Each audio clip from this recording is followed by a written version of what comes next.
Good morning. Ohayo gozaimasu, ladies and gentlemen. Welcome to our Japan Pavilion side event, Synergetic Actions from ASEAN and the Asia Pacific towards Sustainable and Carbon Neutral Planet. And this side event is co-organized by the IGES and UNSCAP and MOEJ. Thank you for your kind collaboration. I'm Junichi Fujino from IGES, Program Director for the Integrated Sustainability Center. So we have 9 minutes, and then we are looking for the how we can have the synergy actions. In the very first day by the new executive secretary, Simon still mentioned that this COP27 is the action COP, implementation. So, and then we had a conference on a UN climate and SDGs synergy last July. And then we'd like to share this experience. And then also we look for the how we can boost the action, especially from the ASEAN and then Asia Pacific. So let's move into the session. And then first, I would like to invite Professor Kazuhiko Takeuchi, President of IGES. So, floor is yours. Thank you very much, Fujino-san, for your kind introduction. And I would like to deliver my opening remarks by thanking all the participants here at the Japan Pavilion. Let me explain about the current situation of the global discussion on the SDGs as well as the biodiversity and climate actions. We are now moving into the very important decade of action, aiming to get a remarkable achievement by the year 2030, and ultimately we will achieve the 2050 net zero society as well as the net gain biodiversity by the year 2050. In order to do this, not only to discuss separately, but also we need to integrate the approach, trying to fully utilize human as well as the monetary resources.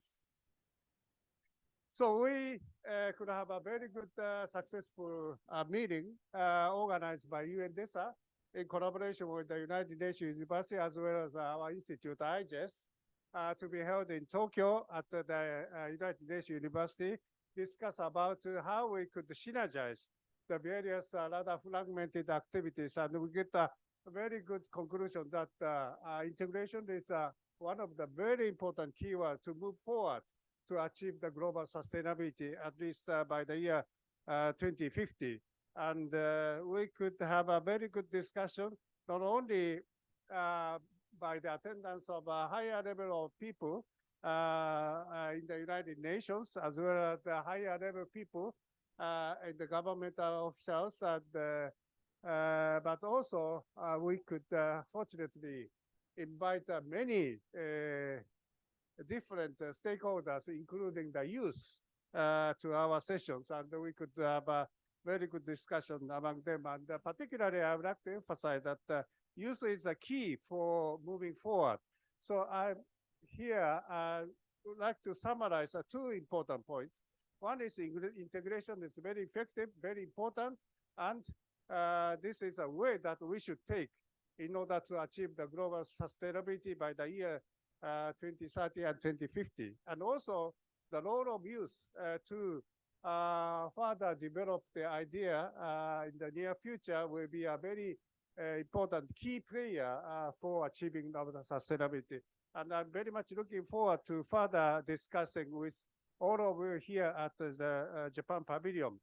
And further opportunity, we'll have many discussions. We are here for discussion about the climate actions, but also in December, we'll have the discussion on biodiversity in Montreal.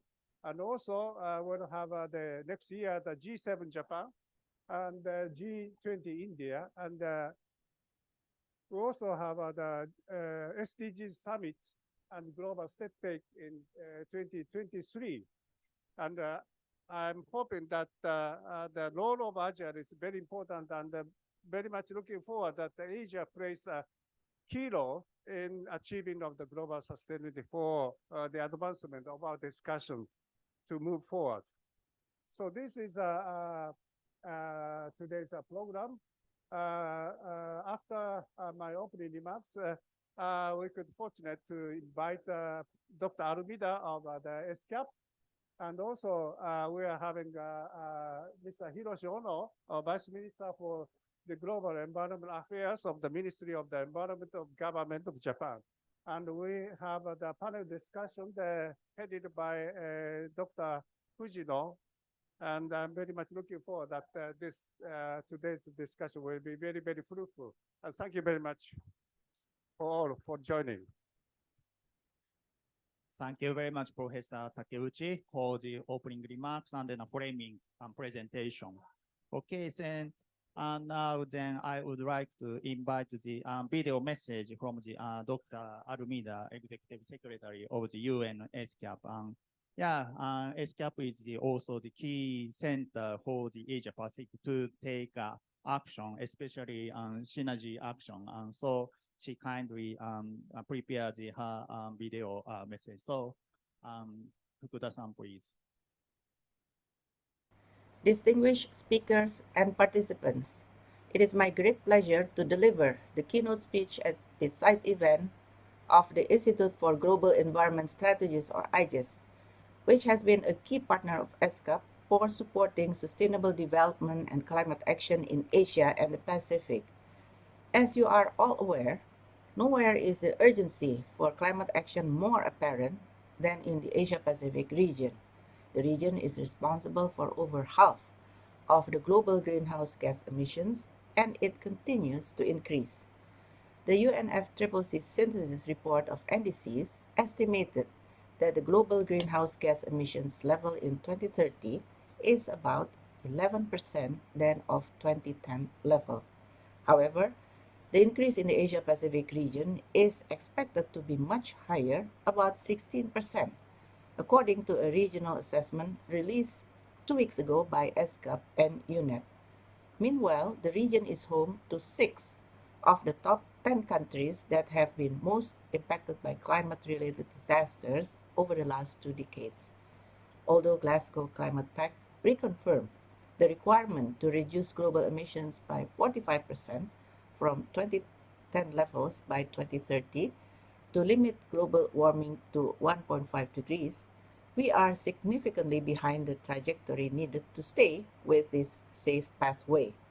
Hence, every fraction of a degree means greater damage, greater loss, and greater vulnerability.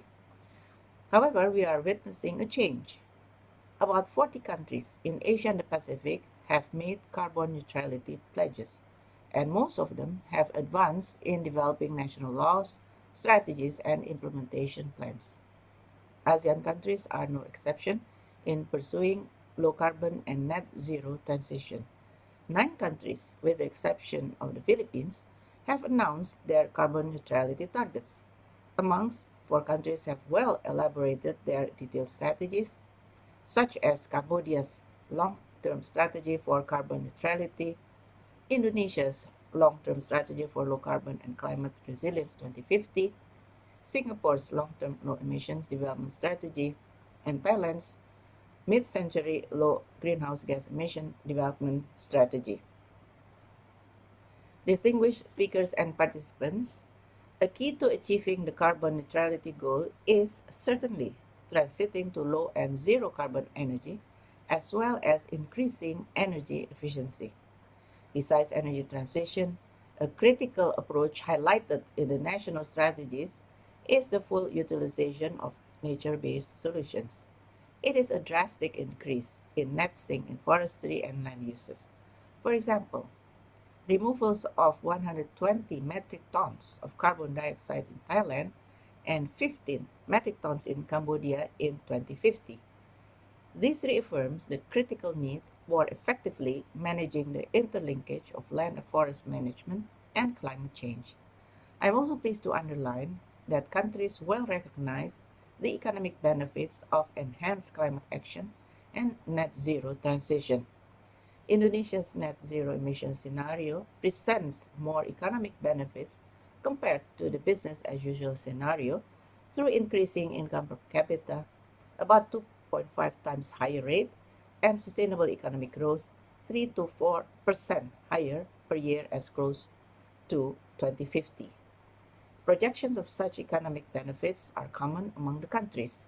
This indicates that building a critical mass for moving countries towards low carbon and net zero pathways requires multilateral cooperation. Having shown by the projection for 2030 emissions, we are in a race against time. In this regard, I would like to bring your attention to the need of building a regional platform in Asia Pacific to facilitate the exchange of policies, best practices, and technology. Unlike many other regions, the Asia Pacific region lacks such a platform despite its urgency. ESCAP stands ready to support multilateral and regional cooperation in Asia and the Pacific. I look forward to your participation in mobilizing regional climate actions. Thank you very much. Thank you very much, Dr. Arumida and her team to send this important video to the COP27. Thank you so much. Okay, then next I would like to invite the second keynote presentation, Mr. Hiroshi Ono, Vice Minister for Global Environmental Affairs.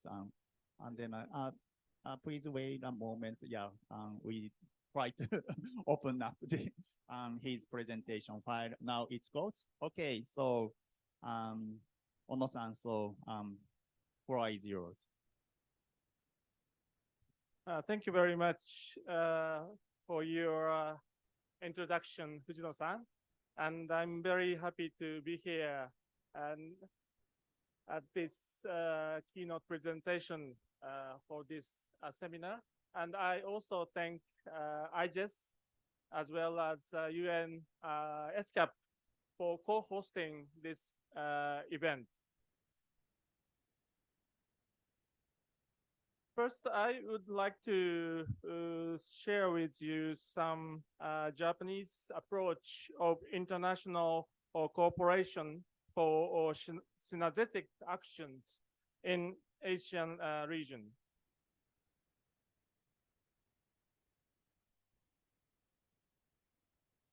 Actually, Japan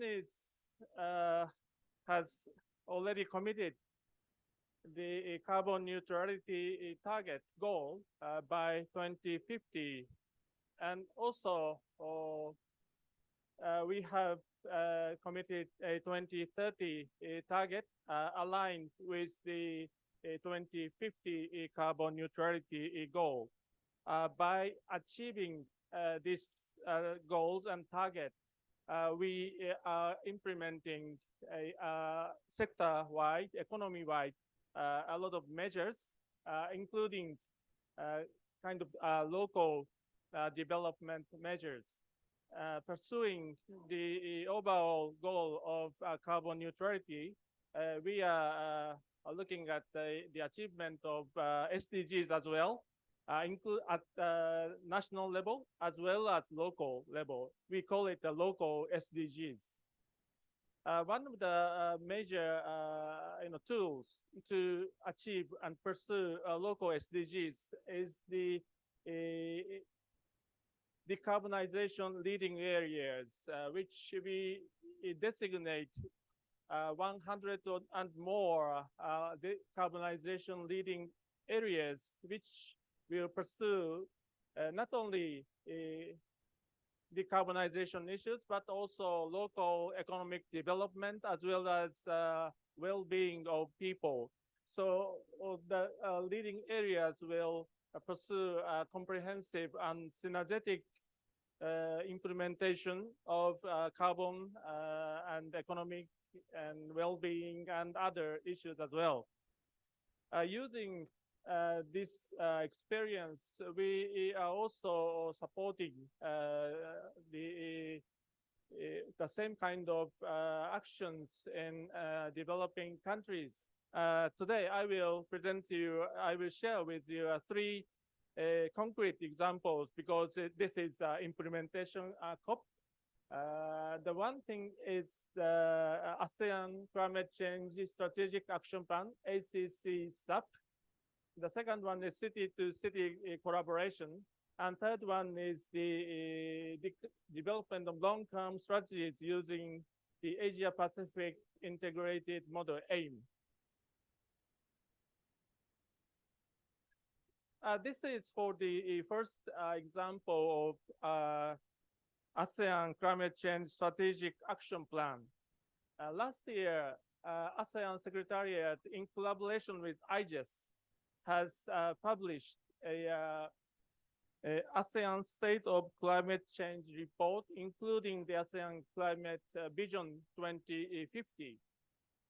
And now the next collaboration with the Japanese government and the ASEAN will be the Climate Change Strategic Action Plan 2023 through 2030. This proposal was welcomed and appreciated by the ASEAN member state, and I expect that next year's ASEAN summit and the COP28, the ACC SAP will be developed and delivered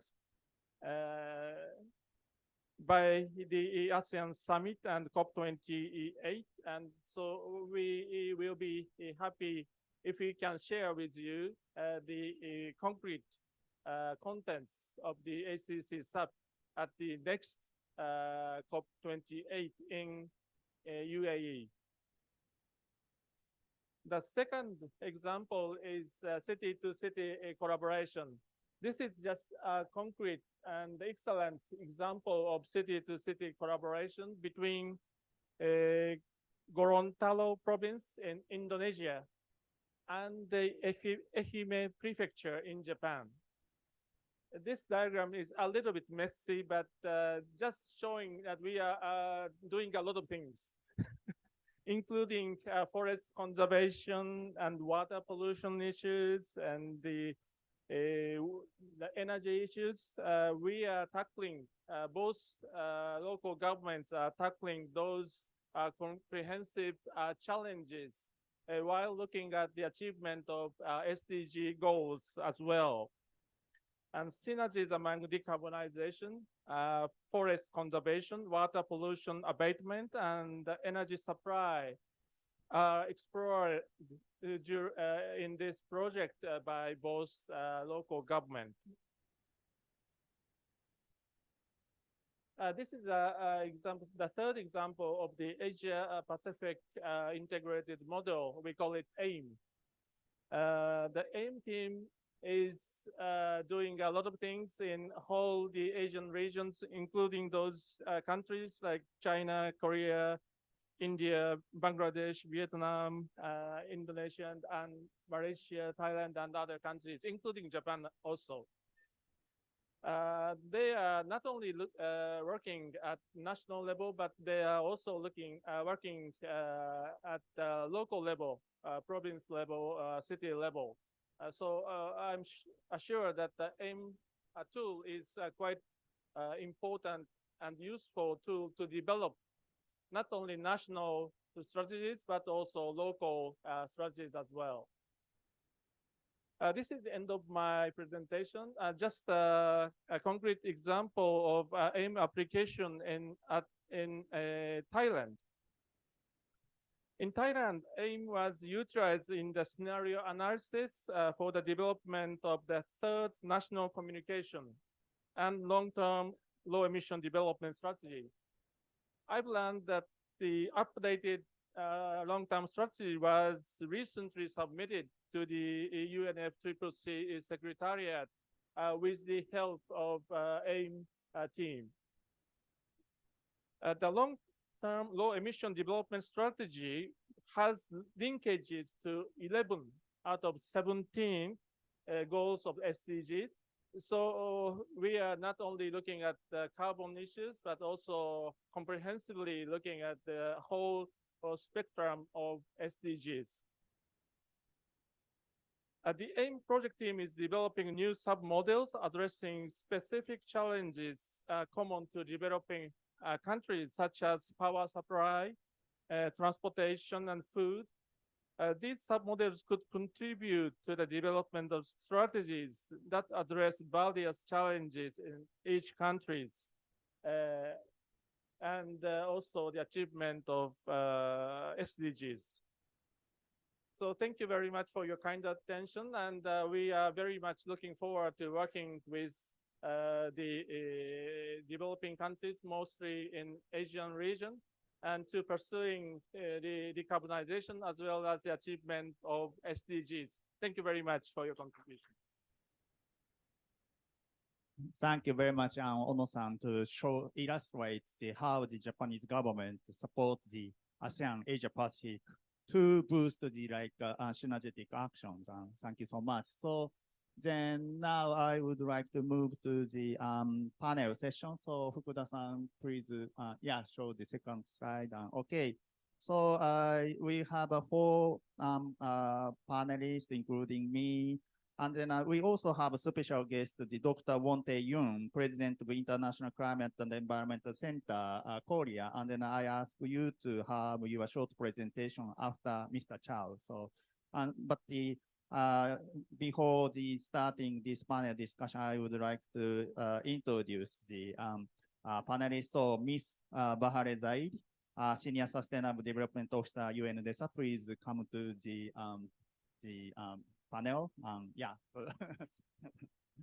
Thank you very much for joining us. And then Mr. Chaorong Wai, Senior Lecturer, Co-Director of the Low Carbon Asia Research Center, UTM, University Technology, Malaysia. Thank you so much. Welcome. And then Ms. Suzuka Nakamura, environmental activist, joint representative of Record 1.5, former organizer of Fridays for Future Japan. And then I myself, Junichi Fujin. Okay, so welcome to the panel. Okay. So Fukuda-san, can you show the next slide? I just prepared 2 slides. So what kind of the way forward we got at the last July Synergy conference in Tokyo? This is the first conference in Asia Pacific. So there is a 5-point strengthening the evidence base, or how convene multi-stakeholder dialogue at all levels, or enhancing integrated planning, partnership for transformation, informing key intergovernmental process on climate and SDGs. So we have a 5 way forward from the Tokyo conference. And then next slide, please. The Professor Takeuchi kindly introduced the last conference. The youth involvement is huge, and then they kindly developed the youth policy proposal. And then there are 3 points, how to create a new norm and disseminate the standards, or policy and norm making that go beyond the SDGs and the climate and change, and then incorporate synergy in terms of biodiversity and residence, or meaningful youth participation like you, hopefully. Okay, then now I would like to pass my ball to the Bahare. You are the one of the main convener of the last July conference in Tokyo, even though it's some tough time for the COVID-19 situation, but we had a very successful conference. So please share us what is the main outcome, and then now how you'd like to go forward. Yeah, so Bahare, please.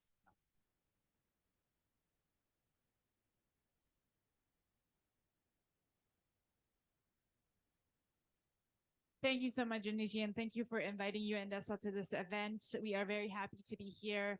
And as Professor Takeuchi mentioned, the 3rd Global Conference on Climate and SDG Synergies was hosted by the Ministry of Environment of Japan. Thank you so much to the ministry. And it was convened in partnership with UNFCCC and IGES and UNU.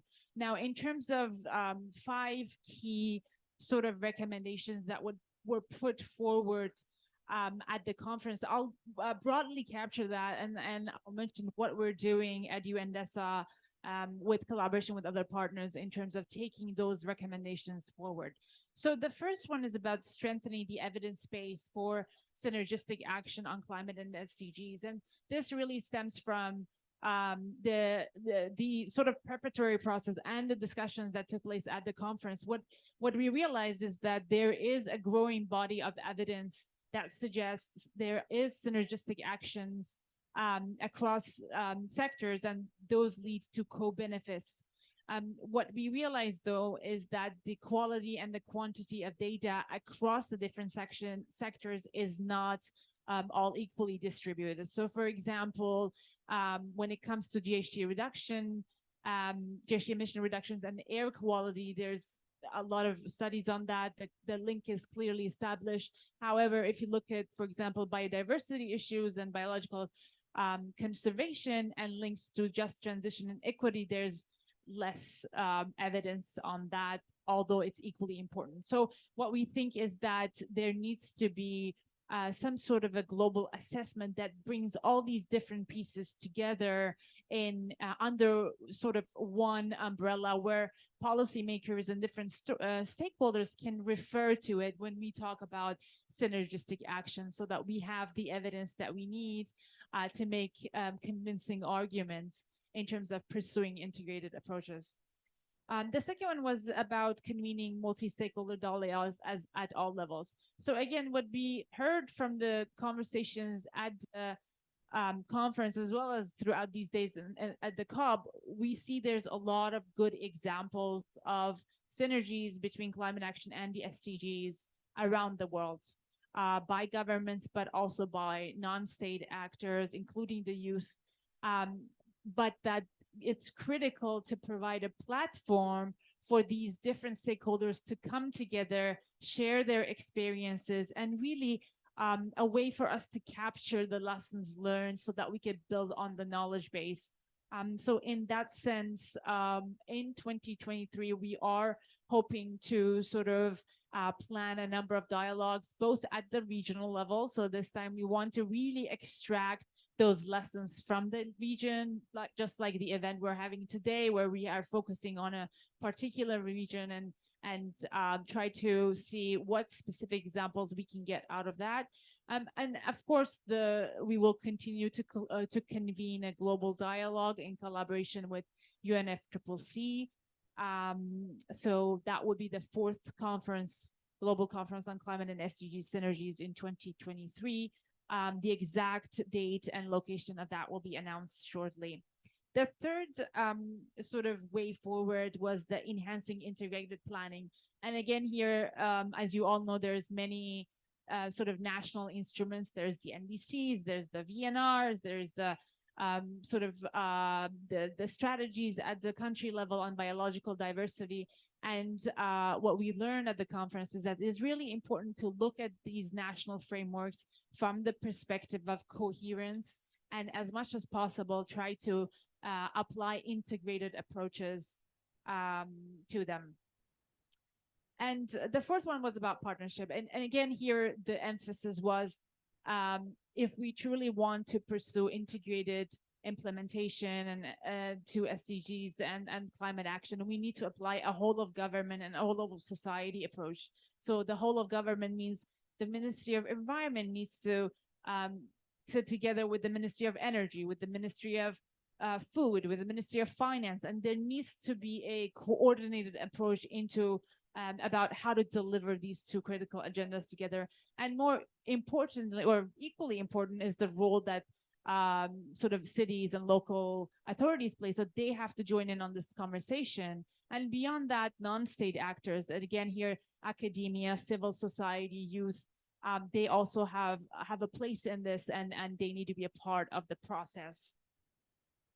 And the last recommendation was about informing key intergovernmental processes on climate and the SDGs. And here, you're all familiar with, of course, this is the climate discussions under the UNFCCC, the climate COPs, but there's also the biodiversity COPs. We have a specific forum that discusses the SDGs, typically at the UN General Assembly in September. What's important is to connect the dots across all these different milestones and carry this conversation on synergies from one to the other. So specifically, I think Professor Takeuchi did a really great job in highlighting some of the 2023 milestones. And that includes the SDG summit that is coming up in September, as well as you all know, the global stocktake on the climate is taking place, will be finalized at COP28 in UAE. So we think that it's important to sort of look at these moments and build the momentum around each of these moments when it comes to integrated action and synergistic implementation of these two critical agendas. I'm going to stop here and happy to continue. Over to you, Grinch. Yeah, thank you, Bahare.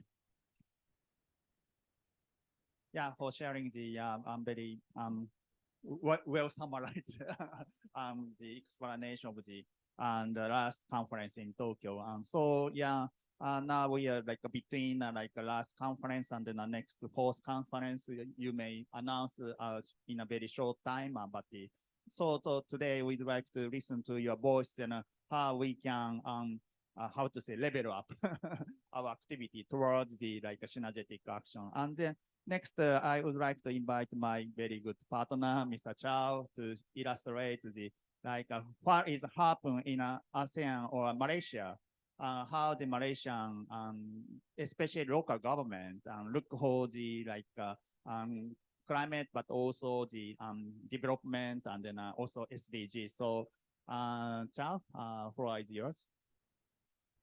Thank you, Dr. Fujino. Good morning, ladies and gentlemen. I'm very happy to be here to share with you our experience in working together closely with Japanese institutions by way of very close partnerships, and how we then try to help Kuala Lumpur, our national capital city, to advance its low carbon as well as carbon neutrality agenda. So Kuala Lumpur started off quite early, as far back as actually 2017, to look into the possibility of low carbon society. So we produced the low carbon society blueprint for Iskandar, Malaysia, 2030, to guide the development for the city. And one of the signature projects, if I may call it, is actually the T2 KLLCS, or Tokyo to Kuala Lumpur Low Carbon Society. It ran for 3 years. Generously sponsored by the Ministry of Environment, Japan.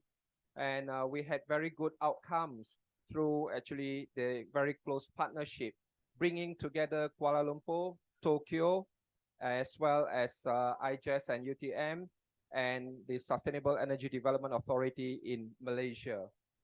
And extending from there, the need actually arises very clearly that we need to move on and beyond low carbon society towards achieving net zero emission by mid-century.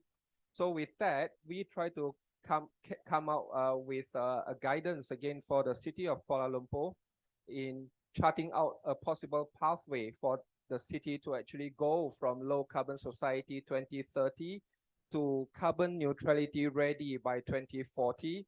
And eventually, hopefully, achieving net zero emission by 2050. And guiding that, it must be scientifically rooted. Here again, we actually have a very good working partnership with our Japanese friends, including from IGES. And using the Asia-Pacific integrated model, we are able to actually chart out a pathway to communicate with the city mayor as well as city officials, so they are able to understand the impacts of developments as well as implementing policies that are outlined, so that they are able to achieve a net zero emission by 2050. So we do see that the low carbon society blueprint is aiming to actually help the city to peak its GHG emission by 2030. And we hope that by extending further into carbon neutrality, then we are able to help the city to go towards achieving the vision by 2050. And the way we are doing it now is to help the city accelerate the whole process. And instead of looking at the whole city, which is quite big, we are focusing on a specific district within Kuala Lumpur City, which is called Wangsa Maju. So we are now actually helping the city to come up with and implement the Wangsa Maju Carbon Neutral Growth Center 2050 action plan, as shown on the slide. And the plan actually plays a very important role in linking where Kuala Lumpur City is and hopefully eventually to the carbon neutrality scenario for the whole city. Wang Samaju is strategic in that the growth center has been earmarked as the first one, and we hope that it can be upscalable later to the remaining 5 strategic zones and eventually contributing to carbon neutrality for the whole city. So the aim of it is actually to develop Wang Samaju Growth Center into a thriving, prosperous, and carbon neutral urban precinct from its predominantly dormitory function as it is. It is a suburban town, and we are hoping that by going for a more prosperous, oriented, as well as with carbon neutrality in mind kind of framework, we are able to actually help to reshape the whole structure of the city as well as the movement pattern of the city towards carbon neutrality. And for the district itself, again, we use the Asia Pacific integrated model to actually chart out a pathway for the urban precinct itself towards achieving net zero emission by 2050. And how do we achieve that? So we outline actually a total of 20 projects for the urban precinct under 5 key sectors guided by the AIM result. So energy, waste, mobility, community, green, and open space. And the 20 projects, if implemented, some of it are already in implementation stages, as I'll show you later. We hope to actually induce real GHG reduction in the city. And for the green and open space sector, we are hoping to prepare the city with some asset with respect to possible carbon sequestration and carbon sink in the future. And this is the 20 projects again. I think I'll just quickly jump towards showing you that within the action plan itself, we actually show exactly where the 20 projects should be implemented. So they are very location specific. And we went even to the extent of estimating the cost element in identifying the implementation agencies as well as partners that are needed in order to make the projects implementable. And this is just an example of 2 of the sectors showing exact locations of where projects are. So we hope that this is providing the mayor and the city a very good guidance in terms of developing pilot projects that will lead the city towards carbon neutrality. And with that also, we feel that this is actually a very good opportunity to actually go beyond the city and maybe even trying to do some kind of business matching, investment, and so on for those who are interested. This is only one urban precinct, and as it upscales to the whole city for the remaining 5 strategic zones, we do foresee that there are many opportunities for Japan, for the other countries, for companies to come in and help Kuala Lumpur to achieve it. Now, these are actual examples of projects that have been going on since the formulation of the carbon neutrality action plan. So there are many. Actually, we have no time to show all, so we are just showing a few to you. The river cleaning as well as the solar PV powered street light along Sungai Bunos or the Bunos River, the One Community, One Recycling project, the electric bus services within the area.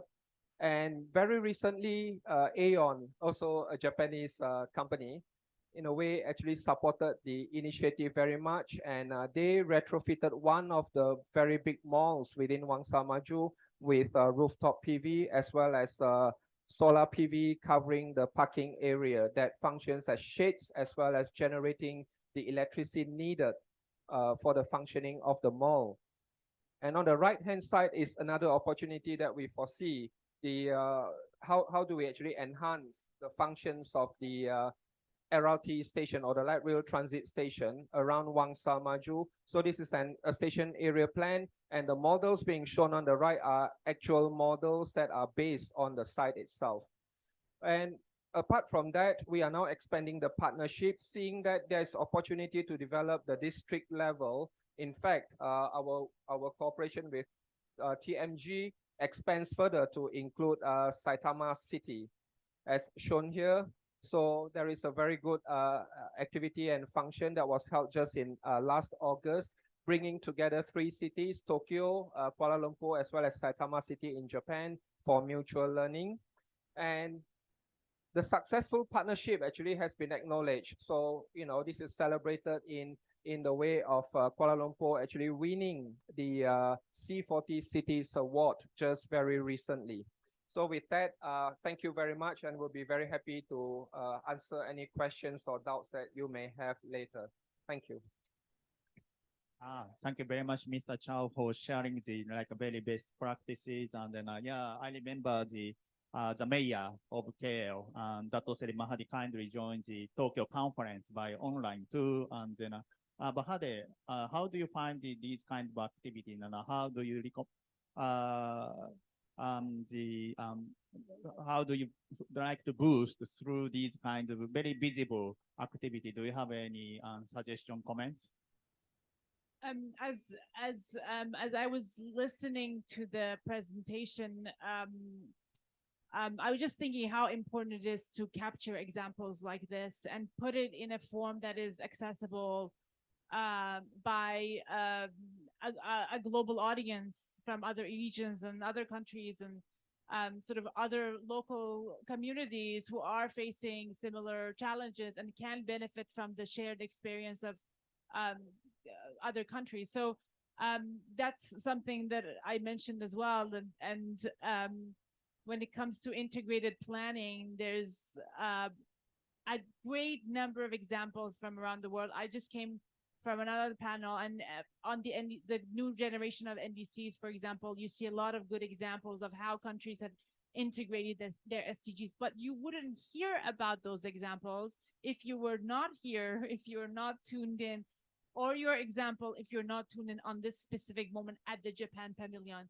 So how can we sort of bring all these great examples together and make it accessible to a global audience in a more systematic way? And that's what at UNDESA we've been thinking about in terms of taking one of these sort of recommendations forward from the conference, is that what form would that look like? What is that, a product that brings key success and lessons learned from a variety of regions? Is it going to specifically address a sector? Is it going to be mitigation, adaptation? What specifically is it that we need to capture, and how do we make that available? So something that we're thinking about, and I think what my colleague here presented is a good example for showing the importance of that.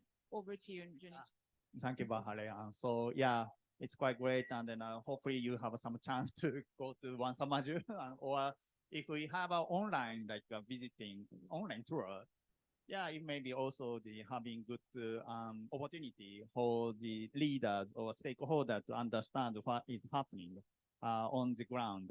Yeah, thank you very much. Yeah. Okay, then now I would like to invite the special guest, Dr. Won Tae-yoon, President of International Climate and Environment Center. Yeah, he kindly give us the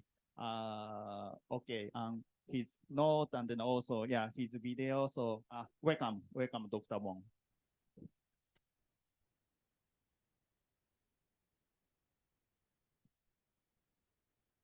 Thank you. Thank you, Dr. Fujino. And it is really great to be so here. Please, speak close to the mic. Yeah.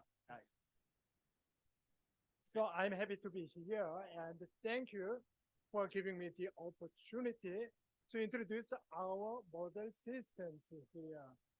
As we all know, the cities are prone to climate change and paying heavy prices for natural disasters. So to deal with climate change or climate change driven disasters, every city is trying to develop net zero policies and strategies.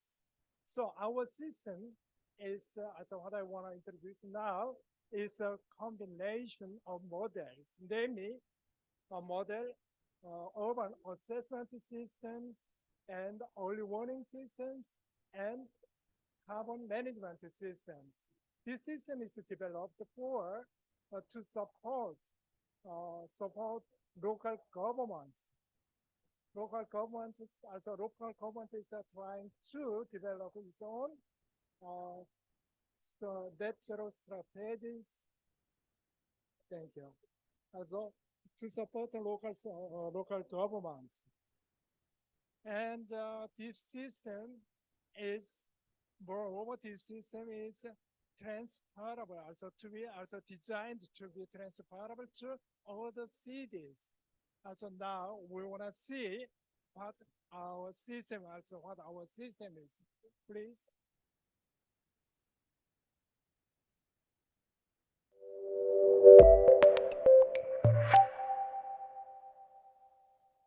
The climate crisis is threatening the survival of human beings.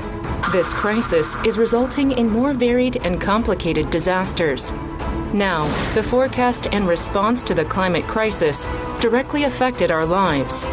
In response to the new normal, the Gwangju AI Climate Environment System makes an overall analysis, forecast, and assessment of climate crisis in Gwangju. This contributes to making policy solutions for responding to climate-related natural disasters and achieving carbon neutrality.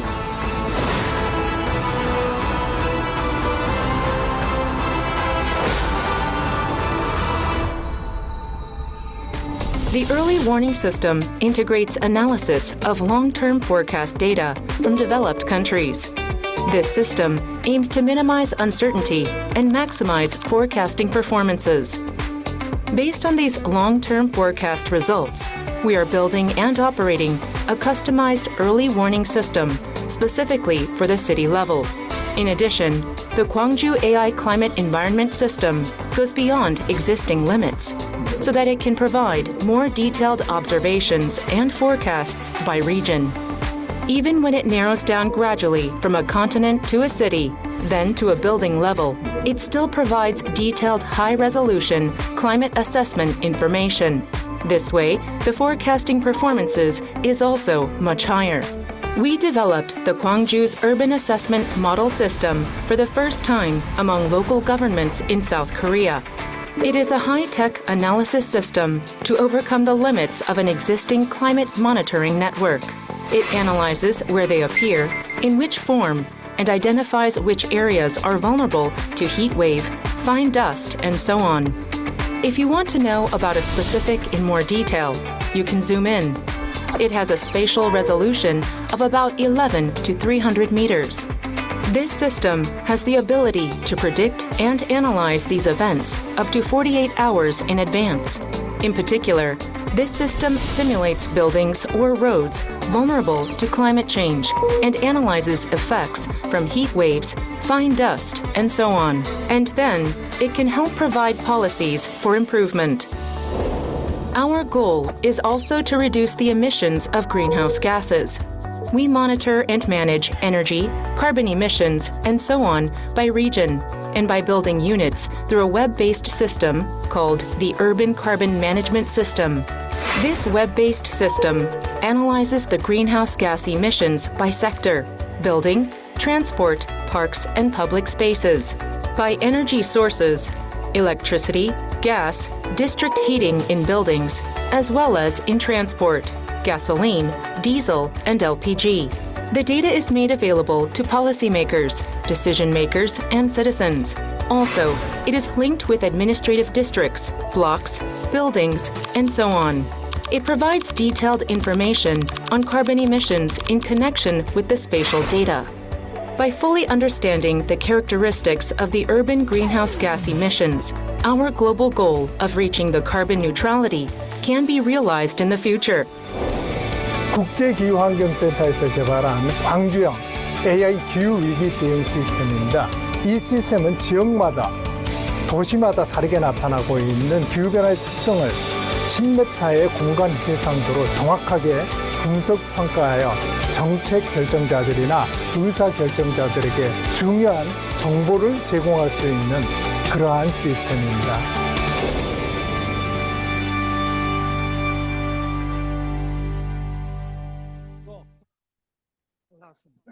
So we have developed this system to share with our UEA member cities, and this system is really also to be transferable to other cities. Thank you. Thank you very much. Thank you very much, Dr. Won Tae-yoon, for your very special, kind of not a lecture, but special introduction. And then, Chow-san, Mr. Chow, so you are also this scientist, town planner scientist, and how did you find his results, and how we can use his result for our ASEAN Asia synergy actions? Yeah. Yeah, thank you, Dr. Fujino. Thank you, Dr. Wong.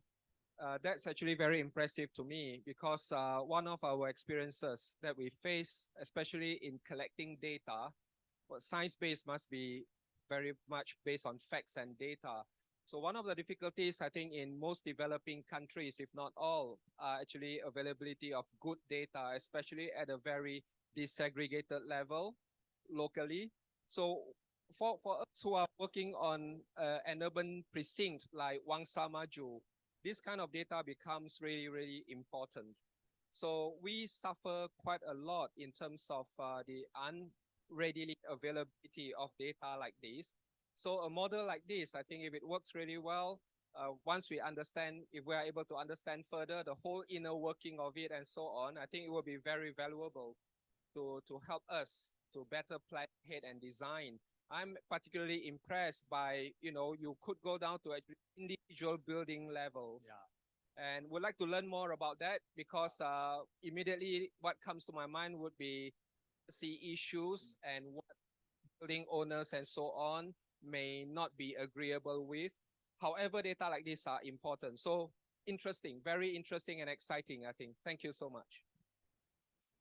Yeah, thank you, Mr. Chow. And then I remember we have a very good joint project, research project around the Korea, China, Japan, and supported by all the environmental ministry. And so, yeah, let's keep in touch on these kind of activity because of course, China, Korea, China, Japan also have a very big, important role to boost the Asia Pacific synergetic action. Thank you very much. Okay, last but not least, I would like to invite the very, very important panelist, Ms. Suzuka Nakamura.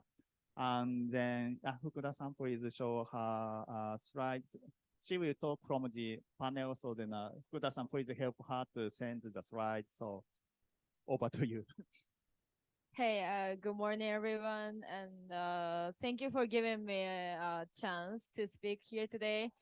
I was so nervous because I told me to come here maybe 4 or 5 years ago, so days ago. So I was so nervous. So yeah. So thank you for your introduction. I am Suzuka Nakamura, climate justice activist and the former organizer in Fridays for Future. And it is difficult to imagine what I am doing, maybe, probably. So when I was high school 3 years ago, I started to take action for climate justice and organize like this movement. It's like this movement. It is in Nagoya when I was it's me, and maybe 3 years ago. And the next slide, please. And in the pandemic, COVID-19 pandemic, I organized Fridays for Future Japan, and I voiced up in Kagoshima. Next slide, please. And next slide, please. And now I found a new project recording until limiting warming to 1.5 degrees. I believe to limit warming to 1.5 degrees. So at first, I interview next slide, please. Interview various sectors for recording and making COP27 documentary now. And next slide, please. And I joined a lot of movements. So busy. But last July, I participated in the third UN Climate and SDGs Synergies conference as a speaker. And as I look back on the conference, there are, I think, 3 points. First, it is a good point convening multi-stakeholder dialogues at all levels is likely achieved in that conference, I think. And they're in a part of gender, business, administration, and the citizen. And the second one, it is negative one.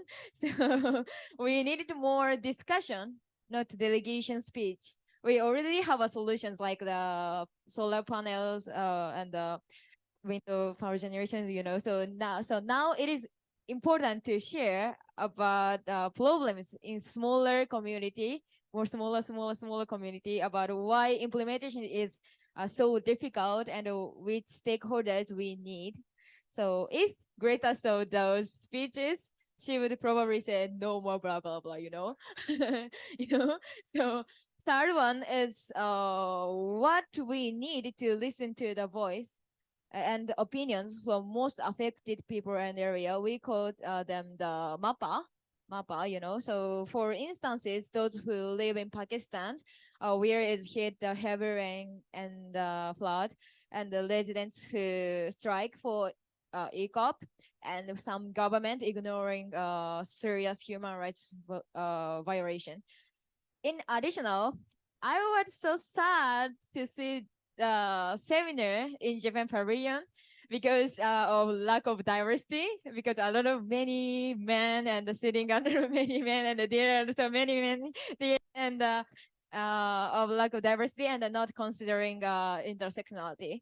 By the way, I guess the question, how can we boost synergetic actions from ASEAN and the ASEAN Pacific towards sustainable and carbon neutral planet? But I mentioned about my demand is not only sustainable and carbon neutral planet, but climate justice with human rights. So I think there are two key points. First, it is how scale we recognize citizen.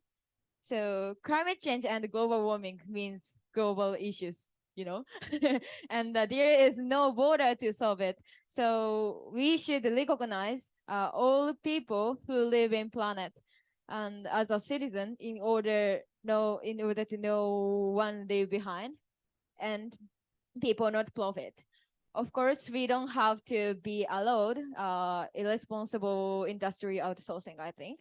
So, and second, we should and expect to democratic method, I think. So not only new and progress technology, blah, blah, blah, blah, blah, blah, blah, actually, but I think it is a great technology, but we more promote the democratic method, I think. So actually some city in Japan had citizen assemblies, and in that assemblies, reenacting various sector in the city, and delivering opportunities to learn information based on scientific data. And I want to suggest to reenact in ASEAN, and make boost synergetic action, I think. So, but we make new norms to join the discussion, safety for equity opportunities. So when I came here, came COP27, this is the second time go abroad, and and a lot of youth told me around the world, told me what they love Japanese cultures. I was so surprised because told me so much. So in the bus, in the youth pavilions, and in the Japan pavilion, and so I think there is a point how to share the crisis in each other, and the solution between the people to people, city to city, So, and it is my idea. So I hope to have a dialogue with you, and of course after this seminar. Thank you. Thank you very much for sharing very honest opinions from the panel. Yeah, it's quite important to keep not only just focus on the issue like climate, SDG, but also we are people, we live in your city or your community, and then how we have dignity, or also nowadays solidarity is quite important for current situation, and so how we will be human human being, right? Yes, thank you for your very kind, yes, honest opinion. And Bahare, how do you receive a message? I can only agree with her. I think what she's saying basically is that issues of equity, just transition, inclusiveness has to be at the heart of everything that we do on climate change and the SDGs. And that includes not only sort of the process of designing policies and programs and sort of implementing them, but also in terms of how we interact with each other on these topics, the kind of discussions we form, who sits in these discussions, and how we formulate responses to the crises that we share. So thanks so much for sharing those thoughts. I fully agree. Over to you. Okay, then now I would like to open floor.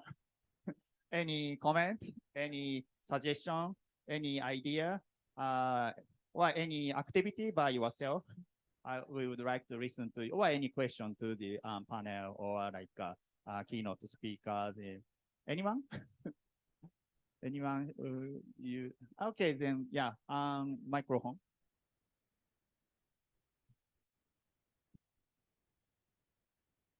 Okay, please introduce yourself first, and then yes. Thank you very much for your very active discussions and for the future. And especially, I'd like to ask you, Suzuka-san. Yeah, thank you very much for your very honest voice. And you mentioned ASEAN. You kindly mentioned not only Japan, of course, the world, but you pointed ASEAN region. So, do you have any kind of the request for the collaboration between Japan and the neighboring Southeast Asian countries, not just for thinking about our Japan, but also our neighboring countries seriously? Do you have any specific requests for the ASEAN's collaboration to the future? And especially because the ASEAN region is now thinking about the 2030 strategic action plan together with the government officials. And also, sorry, I'm kind of the manager of the ASEAN State of Climate Change Report and also ASEAN's Climate Change Strategic Action Plan, working together with the ASEAN Secretariat Environment Division. So just please let us know your voice. Any voice is okay. Thank you. Okay, Suzuka-san. Thank you for your questions. Yeah, I have a lot of demands, ASEAN countries, but I'm worried about sometimes I see the greenwashes, like not. I think my demand is of course to stop the fossil fuels things and not only including including the zero carbon technology like that. So I think it is one good technology, but we are so lucky, So I think we have to more realistic one, I thought. But so I don't think so biggest community like the ASEAN. So Mr. Ono-san said it is good to cities communication. I think it is good method to progress the climate justice, of course, because I am a stakeholder in Kagoshima City. So it's a rural area. They try to reduce the carbon and the zero emission, but administration said, so the citizen doesn't know about climate justice and climate change. So I think so they want to promoting awareness, of course, and I think it is good how to agree with the not profit like the it is difficult to express it, but I think more city to city conversation. I want you to have more opportunities, I think. So thank you so much. Thank you very much. Yeah. Also, Chao-san, you are from ASEAN, so. Thank you very much. Yes, I do think that, I mean, one of the points that you mentioned, not to just purely focus on technological solution, I'm actually very in sync with that because technology is important. We must use it. Yeah, smart technology and so on. These are enablers and facilitator, if you will, for us to transit towards low carbon or carbon neutrality. What worries me sometimes is that when we get carried away with it and we think that technology itself is an end, whereas it's a means to an end, actually. So apart from technology, therefore, at the end of the day, who creates technology and who uses technology is the people. So smartness must include smart people. And when we start talking about people, inclusiveness must be there. And I think seeing youth being very outspoken and vocal like you is actually good because we see hope. What worries me in a way is if we have youths who are apathetic about this. Now, whereas things that will be happening years down the road in cities will impact you the most. And it concerns me because I have my own child. I might be having my grandchildren and so on. So I think it concerns everyone. And one of the key principles in us doing urban design and town planning these days is actually to put people at the core of it. So people-centric and people-first planning and design. And once you get people who are actually passionate about this, who understand this very well, I think then we are able to push the agenda more smoothly, including technology, environment planning itself and so on. So I agree fully. I think very important to have everyone on board in the process. Yes. Thank you. Yeah, when I joined the Malaysian program around 2009, you are very good at focus group discussion. And there are many stakeholders, and you organize each stakeholder's discussion for like a transportation action or housing action, any building actions, and then Malaysia. So surprised when I joined the low carbon society study, so we can learn each other, and then like Arino-san mentioned, like every country has good skill for facilitation or any other consensus building. So then how we can bridge these kind of technologies, not only the technology. Yeah. Okay, thank you very much. Bahari, do you like to say something or it's okay? Okay. Just, this comment you made about having kids, I think there's even a hashtag at this COP that says kids first. So since I had kids, I also think about these issues in a very different way, that this is the future of my kids. This becomes very personal now, and you can see the world that we're heading towards. And so what you said is absolutely critical, that put youth, kids at the heart of what we do, then you'll adopt a different approach because it becomes about someone very dear to you, and we have to think about how they will be impacted. Thank you very much. And then also personal motivation is also very important, I think. Thank you. Okay, so who is the next? Okay, so please, yeah. Okay, you can use. It's a very exciting thank you very much. discussion, I must say. I'm an IPCC reviewer, right? I do a lot of work around the climate models. You can introduce yourself. My name is Okay. Abhinash. Thank you. Yeah. So we do a lot of climate modeling, but what I'm truly inspired by what you said actually, and I sat down and completely listened. So on an expert advice notation, I want to ask you, there is something called as nature-based solutions that communities provide. How do you think we can have a more collaboration in terms of converging those nature-based solutions across the ASEAN, and more importantly, from, you said about cities to countries, cities to states, countries to countries, that cooperation, how does that can happen? And Japan, India, how do they kind of spearhead something around nature-based solutions? Yeah, that would be something I'd like to know. Yeah, thank you. Thank you very much. So nature-based solution, maybe Mr. Chao-san, do you have any idea? Or from the floor?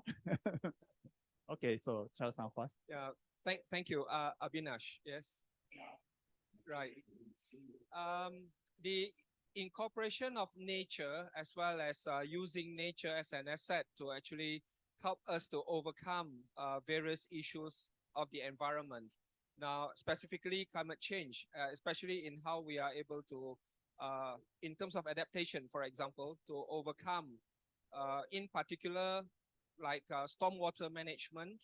Yeah, and then of course the issue of biodiversity that was also mentioned earlier. These are things I think that should be put at the core of planning and design increasingly. We haven't done that sufficiently yet, I think. So we need to really pick this up. And when it comes to the society and the level of the people, I think it's important for us to be able to communicate well with them. Not in the way of like, I'm a professional, I know best and I'm teaching you, but basically to go down the ground and really to even get them on board to understand better the natural assets that are available within the local area. In particular, for example, I'm based in Johor Bahru, a city to the south of Malaysia. And when we help other cities, you know, in other regions, other states of Malaysia, we may not have sufficient or good enough knowledge about the local context. So when it comes to that, it is so important to actually get people on board and listen to them. And since nature is such an important aspect, especially it is becoming even scarcer and scarcer in the city, we ourselves need to be always mindful that it is best if we are able to actually conserve and enhance whatever that are still available within the city, make people also understand how important and valuable these assets are, and then we can work together in identifying those assets that are strategic, in particular, blue and green infrastructure, for example, and how do we then actually mainstream this into spatial and legal statutory spatial policies, so that then these are, in a way, you know, to be complied with by developers, by projects, and so on. So I think this is very important, and we are also in the process of learning more about this and how to incorporate this. Thank you very much. Ono-san, do you have a comment? A question? Okay. Hiroshi Ono from Ministry of the Environment, and I'm very happy to learn that we have our city-to-city collaboration program is supported from young generation. And I'm very happy that I appreciate the involvement of young generation, especially from Japanese young generations to the, this kind of activities. And I have one question to probably to Chao-san and Fujino-san maybe. And we have a quite excellent example of city-to-city collaboration. The achievement is excellent. But the problem is that we have limited resources and limited personnel and limited money. How we can effectively replicate those, the illustrated and demonstrated good practices and the good achievement at city level. So this is a challenge from my side. And I would like to know some silver bullets on this issue. Thank you.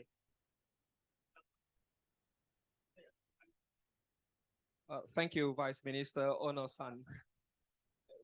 When it comes to finance, part of it, it always is a very tough question to answer. We do face the issue, I think. Now, I think in working, our experience of working together with the mayor of Kuala Lumpur specifically, because he is so passionate about this, and he's so much into this and wanting to make Kuala Lumpur really low carbon and eventually carbon neutral. Although we are facing this kind of constraints, I can see him, for example, working very hard and looking into aspects like innovative financing, creative financing, and so on, including looking within the budgetary constraints that the city is facing. That is something I myself am learning as well, from the perspective of, if we may call him a city governor, very forward-looking mayor. So he's looking into very detailed aspects of the finances within the city, in fact. And our project T2KL LCS, for example, have been able to help him to see how taking even the Kuala Lumpur city assets alone, the city hall assets alone, the main expenditure of the city hall, for example, in the sector of waste management, in the sector of managing cooling in their buildings and so on. So they began seeing how strategic sectors need to be approached, and how to actually effectively cut down on consumption or even waste generation that is sent to the landfill site. And the saving that is made, we are in the process of doing it now, so we haven't got the figures yet. However, our projects does show that there is huge potential for this kind of saving to be made. And the mayor is looking very much into this. And with respect to replicating this to other cities, I think having platforms like this for us to be able to share would probably be among the most effective way. And we'll be very happy to continue sharing our experiences or what we learn together with the city, with the support from IGES and other researchers as well. Whether we go to the city or we have city officials visiting us and so on, we'll be very happy to share all these experiences. Thank you. Yeah. Thank you very much, Chao-san. And if I may add some points, and one of the very big point that is we have a low carbon Asia Research Center in University Technology Malaysia. This center supports a lot of Malaysian city, not only Malaysian city, but Indonesian city or any other city to develop low carbon scenario. And then from Japan side, like IGES, NIES, research think tank work together. And then we have a good relationship for more than 10 years.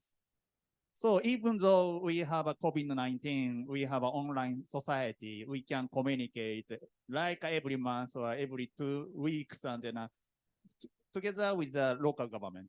And so we develop kind of methodology, and then we can duplicate such a methodology to the other city, like from the Iskandar, Malaysia to Putrajaya, or to Kuala Lumpur city, or to Semarang, or to Haiphong, or to any other. So yeah, not only I'm from the research institute side, so, but yeah, we need such a like person who will facilitate this kind of collaboration, not only by cities. I think if we have a good team, then we can copy these kind of activity to other place. So, but yeah, we may need discuss further to support or to work together with MOEJ further. Yeah. Thank you very much, Ono-san, for your question. Not only keynote speech. Thank you. Okay, any other comment or your opinion, suggestion from floor? Any voice? Any voice from especially younger generation? Yeah, please. Yeah, thank you very much. So please introduce yourself first. Thank you for exciting discussion. I'm Soma Kondo. I'm Soma Kondo from Convening, Japan. It was so exciting. It was so exciting. Yeah. And I have a question to Mr. Chow. Mr. Chow. Yeah. It's so interesting to set a strategic zones to the city Kuala Lumpur, and but I guess though there are some difficulties in setting up the zone from the cost benefits estimates or the or something. And what was the difficulties to setting up the zones, strategic zones? Sorry for the difficult questions. Yeah, thank you very much. Specifically for the case of Wangsa Maju, I think we are quite fortunate because we have been working together with Fujino-san as well, with the mayor. So he somehow is already in tune with what we wanted to do. And he himself actually saw the need, the urgent necessity to actually have an urban precinct to be identified as a pilot case, so that we are able to immediately put our policies into real actions. And I shared 2 days ago our approach of being science to action. So we use science to inform policies, and to make sure that policies are implementable on the ground. So in line with this COP as well, implementation is at the core. And the mayor, we are very fortunate. He is a very action-oriented person. So he kept on even pestering us and say, don't just give us figures, policies, and so on. How do we put it on the ground? And so having that awareness in him, I think, helps us a lot in pinpointing a very strategic area. This is to the northeastern part of Kuala Lumpur itself. And that's how, for the case of Kuala Lumpur, it seemed to be quite easy for us. Now, the key thing here, I think, if we trace back to our whole experience of doing it, getting buy-ins from the senior and top management of cities and of countries become very important. If we are able to make the mayors, the top management realize how critical the issue is, and he or she, for example, is very passionate about it, then that makes the whole thing a lot easier. So that's how we started working on that area. And we are very happy that we are not only talking, because projects are already being put on the ground. Not easy. We have barriers to face. We have got difficulties and so on, and we are learning along the way. And we hope in the future we will have more experiences to share as we actually, overcome barriers and difficulties and so on. Yeah, thank you so much. Yeah, thank you very much, Shao-san. Then, in Japan, now Minister of Environment Japan promote the decarbonizing leading areas in Japanese 脱炭素先行地域. Already the 46 sites were selected as for the area or city to achieve zero carbon by 2030. So if we have these kind of good case studies in the ASEAN, Asia Pacific, in a visible way, like Dato Seri Mahadi likes, Mayor, then if we see the things, then it's sometimes easy, not only the imagination, by imagination. So then hopefully you can also join this kind of activity very near future. Yeah. Okay, any other comment or the opinion, idea from the floor? Yes, please. Yeah. So please introduce yourself first. Hi, everyone. My name is Tomohiro Oda. I'm a senior scientist at USLA, a nonprofit in Washington, D.C. I don't want to just stick to the Dr. Chow for why, but I have a question for you. You mentioned the science-based approach is so important, and I work on the greenhouse gas, also air pollution, that you can imagine so many measurements, and also the modeling technique are developed. This is kind of geeky talk, but our challenge is always how to communicate with actual people who do it. Also, you guys dealing with different country. We say Asia, but so diverse. And if you can elaborate some of your challenges, difficulty, that'd be helpful. Thank you so. Yes, that question actually made me recall the very first experiences that we had trying to communicate this with policymakers back in 2009. It was difficult. And then, even that was when we worked with Iskandar Malaysia, and Fujino-san was also among the earlier people joining us. The chief executive back then for the economic region was asking us, are you sure? How will this actually scare investors away, that kind of thing? But we took the bull by the horn, and in a way, working together with the Japanese counterparts and so on, using the Asia Pacific integrated model, which to me, as a user as well, is a very interactive tool in that we are able to actually sit down together with the policymakers and show them if we input certain figures or data or parameters, then what will happen? So that kind of scenario modeling and immediately projecting certain results for them to see. So they are able to get some experiences of feel about, if I were to do this, what will happen? If I do nothing, what will happen, and so on. And they began seeing and began believing. Another thing is actually, it may go back to finance again, having the finance actually to bring mayors, to bring urban governors to see for themselves real examples. And with that, we are again very grateful to the Japanese government in that we had the opportunity to bring along senior people from the cities to learn from real Japanese cases as well. And that actually changed the whole perspective. So the communicability of science to lay people, to the mayors, to city governors, and so on, and having the opportunity for them to see for themselves, seeing is believing, I think this helps us a lot. And as we started moving on, by the end of our project in 2016, we began seeing that not only the chief executive for that particular region are convinced, and then the other mayors began to get interested in this as well. And of course, that is also pretty much in line with our national policies. So cities began seeing that they have got no choice. They have got to come into this and come on board as well. And so the science and the tool being used that enables us to communicate clearly with them by way of charts showing, what if type of scenario-based analysis to them very clearly, and sitting down together and discuss. This to me has been very helpful. And that is part of the experiences that we learn throughout the process. Thank you. Okay, it's okay, perfect. Thank you very much. Okay, so then now I would like to ask all the panelists to share your final thought. Just a short one.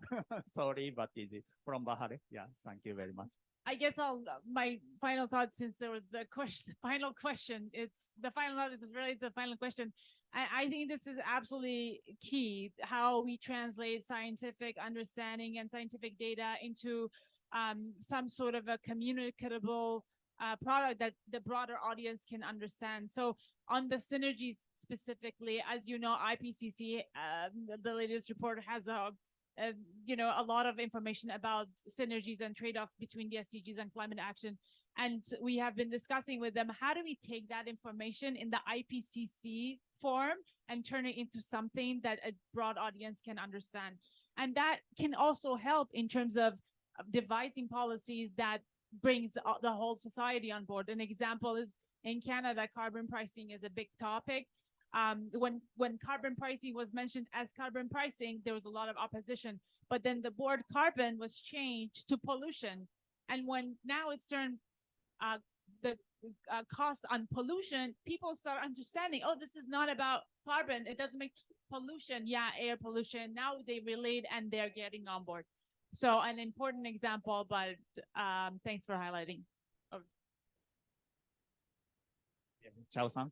Thank you. I think coming back to the word synergy itself, for our case, the synergy is not only in terms of climate change and SDGs, but the synergy that I think we show between countries, Japan, Malaysia, city-to-city collaboration, and then research itself, our scientific institutions and the city governments, policymakers.